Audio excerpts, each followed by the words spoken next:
Hey, good evening. My name is David Batstone, and I am an entrepreneur. I am someone who owns a social investment fund, and I'm a professor. And so these skills, this career, I am now deploying to address a problem that's global. It's in your backyard, it's in mine, but it reaches to every country and every city in the world. It's called human trafficking. It's modern slavery. And I'm really excited about the fact that I can use the same skills that I used to build Silicon Valley companies, that I used to build global investment, that I can use to the same innovation to try to address a global problem that I believe we can solve.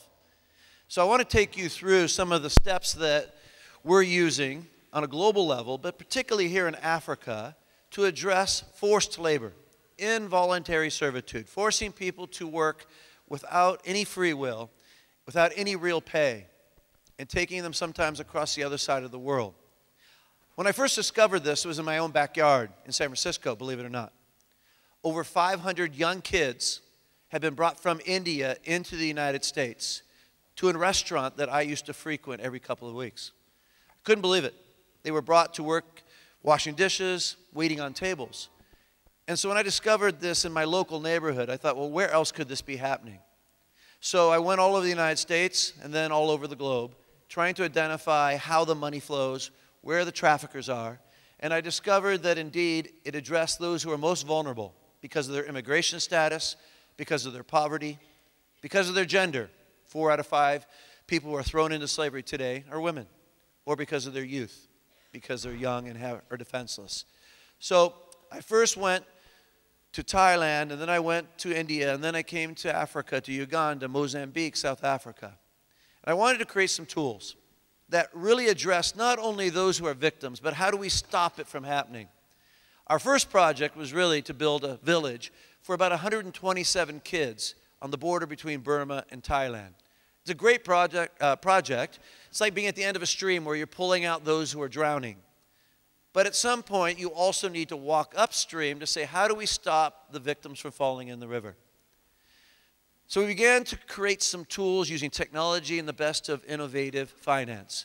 One tool that we're now building and have available is called Slavery Map, slaverymap.org. You can go anywhere in the world and go onto this tool. It's an interactive map, and it's a wiki where you're able to then click down on any point on the map and see, well, where was that case? What kind of trafficking was it? This one is in Cape Town. It was a case where a young girl from Moldova was brought to Cape Town, and she was forced to work in a strip club. Her passport was taken from her, and she would have to pay 60,000 rand to get her passport back. She said, I don't have that kind of money. I said, well, you're going to have to do some services for us. If you don't, we're going to have to use violence against you because you owe us money. It's the most common form of entrapment in the world. Well, we say where it happened, where she came from. Did law enforcement get involved in helping her get free? Once she got free, did she get services? Was there a shelter for her? Was there legal services? Was she treated like a criminal and deported, or did she get safe haven here? That's really important to know when you're looking at a region, whether it's a city or a country, because as you start to multiply this kind of case load, you get to see where are the victims coming from. Just 3 weeks ago or 4 weeks ago, our team discovered a young teenage girl on a street corner here in Cape Town. She was from Nigeria, and she shared with our team, our not-for-sale team, that she had been brought here 3 days before the World Cup and was being forced to sell her body by her traffickers. She was with other teenage girls from Nigeria the same age. Our team then took the evidence, who she was, where she was being held, and took it to local law enforcement with whom we'd built a good relationship, a trusting relationship here. We then worked with them to intervene, free those girls, and we put 8 traffickers from a Nigerian crime syndicate in jail.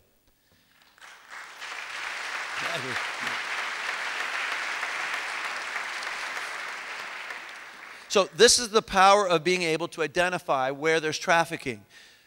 We also heard of a case on the border between Uganda and Kenya, a cattle market where each Friday afternoon, ranchers come and they sell cattle back and forth. They reserve one stall for young kids. They sell them particularly to be beggars, like Slumdog Millionaire, to be beggars in the streets so that the traffickers then take the money off the kids. We went to the Ugandan National Police and said, hey, we want to help you be able to gather evidence. How can we be most of support? And we began to share with them some of the tools. We use iPhones to create GPS coordinates on where we find a trafficked child. We're able to share video streaming evidence. And we are now working with them to shut down this cattle ranch or this cattle market. Those are the kinds of activities we're doing around legal justice. Now, I also wanted to do more, not only around legal justice, but also around creating models that are innovative in the ways that they help people who are vulnerable. You can imagine that those who are trafficked most often in the world today are those who live under $2 a day. They're vulnerable economically. Typically, they're women and their children. They're very vulnerable. So what would it mean to use the best of the finance skills that many of us in the room have? I've started companies by investment and by being an executive. What would it mean to use that same knowledge base, that same passion, that same drive to be successful? What would it mean to use that would solve global problems? You see, we need the best of us to start fixing this world. It's a mess. We need the best of us, not those who by default can't do anything else. Right? Go join a nonprofit if you can't start a company. Are you kidding me? If you're not smart enough or innovative enough to work for the not for sale campaign, go work for Dell Computer or something, all right? We're looking for innovative people. Go try and put a cap on an oil spill somewhere in the Gulf, but we need the best and the brightest. So what would that mean to create that kind of energy and that kind of innovation? Well, you've heard the aphorism that where there are people hungry, if you give them a fish, they'll eat for a day. If you teach them how to fish, they'll eat for a lifetime. It's not true. Well, maybe half true. You see, you give someone a fish, it's better than being hungry. They'll survive. You teach them how to fish, that could be sustenance if they ever get access to the pond. If you don't have access to the pond or you don't have equity in the pond, your future is always vulnerable to those who own it. So how do we go about creating the kind of equity in individuals' futures who are at risk? One model I want to share with you is one we're doing in Cambodia. We bought a garment factory because that was a skill set that would be easy to teach in a country where there's low education. Then we went to shelters where women, particularly, had been pulled out of rug looms or out of brothels, and we provided investment and training for them to be an entry-level position in our garment factory. And as they came to the garment factory, they're given the choice not always to be a seamstress, but to identify skills like you're very good at design. Maybe you should go into some of our fashion work. Or you're really good at numbers. Maybe you should go into accounting. And they're given the opportunity to develop their skill sets so that maybe one day they'll go into another mainstream job. Every 6 months that they work at the garment factory, they are given shares of stock in the company, so they become an equity owner of the company. If they leave, that's convertible into cash so that they now have a certain stakeholder in their future. Those are the kind of models that you and we develop every day in trying to create good businesses. Why not deploy those in a way that generate wealth for those who are outside the gates of the city? You know, I even believe as a business professor, there is a huge market potential to developing enterprises that benefit the bottom billion. There's 1 billion people who live in less than $2 a day. That's a big market, even if you can increase that to $4 a day. I have companies now in China, Cambodia, and Peru. They're all profitable. And they're employing people who formerly were outside the economic potential of the city. So, using innovative models to create new enterprise also is a way of giving future to those who don't have that opportunity. Finally, I discovered as I went around the globe investigating how the slave trade works today, well, Forbes magazine helped me out. Forbes had a cover story last year that said, "Child slavery, why are we all addicted to it?" Unbelievable. Forbes magazine. Not is there such a thing or where would you find it, but why are we so addicted to it? It's because the only thing that we're looking at is how can I buy the cheapest car? How can I buy the cheapest candy bar?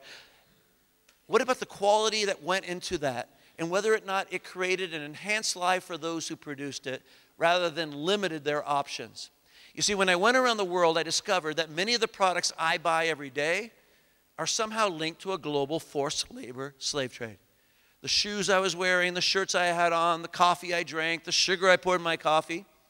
Well, you know, you and I don't want to wear people suffering. We don't want to tread on people's dreams with our shoes, do we? We don't want to consume people's suffering, but how would I know?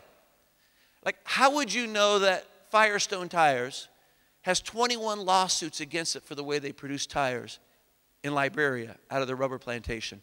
Now that I've told you, why would you buy a Firestone tire? Wouldn't you buy a Pirelli tire that makes sure that everyone is free to work? But how would you know that information? You see, if I want to change the world, then I have to create tools that give you information that's useful, but when you need it. So, with my team, we created a metric system of 40 different factors that go into every product you might wear or buy. And it tells you whether that product deserves an A because it enhances the lives of those who made it, or an F because it took away their future. So if you're wearing Levi jeans tonight, congratulations, you're enhancing people's lives because it gets a B. On the other hand, if you have Hanes underwear on, it's a D minus, so I want you to take it off right now. So that's really useful stuff. Now we have a way of measuring. You can go to freetowork.org, a website that's accessible anywhere in the world, and we're increasingly grading products of all types. Now the great thing about this is not a gotcha kind of thing, is that we send the report to a company before we publish their grade. You see, we don't want to make them look bad, we want them to look good. Help us know if you are producing a product in ways that we don't know about. Here's your scorecard. And they get back to us and we improve their grade. 2 out of 3 companies that we grade come back to us and say, how can we improve our score? You see, that's how you bring about real change. And then we try to encourage then those companies to change their behavior. So you have a major company like Manpower. Manpower Inc., the largest temporary labor employer in the world, has now said that wherever we operate in the world, we're committed to free to work. So that they now ensure that in every office, they go down to the very last paycheck, that the people who are working for them are actually the ones that signed up and actually are getting paid. We need more of the Fortune 500 companies globally to get involved. Now we also, it really has power when consumers start buying differently. We don't talk about boycotts, we talk about boycotts, right? When you start shifting your demand and start shifting your behavior, then you really start to make a difference.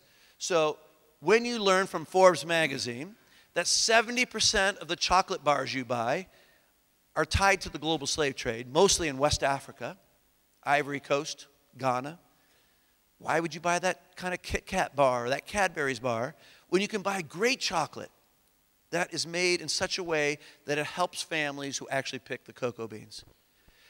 We have a campaign throughout universities and churches and religious communities of all types, as well as community groups, and we sell A-grade chocolate. And for every chocolate bar we sell, we then build a school or build a community project in those areas that have been affected by slavery here in Africa. So it's a way of tying, again, what we buy, how we work, how we live is linked to how others are going to prosper. It really is a remarkable way to talk about the ways that we use innovation. So it's fantastic to be in front of a group of people tonight who see that their future lives are going to bring a network of resources and innovative technology tools and new economic models.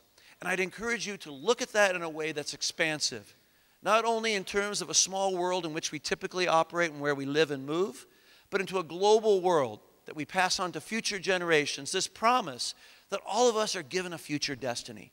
All of us are given the opportunity to live a life where we are the author. And we just want to share that opportunity for others. Because I'm not for sale, and I know you're not for sale. And let's live in a world where no one shall be for sale. Thank you very much. Really appreciate it. Appreciate it. Thank you.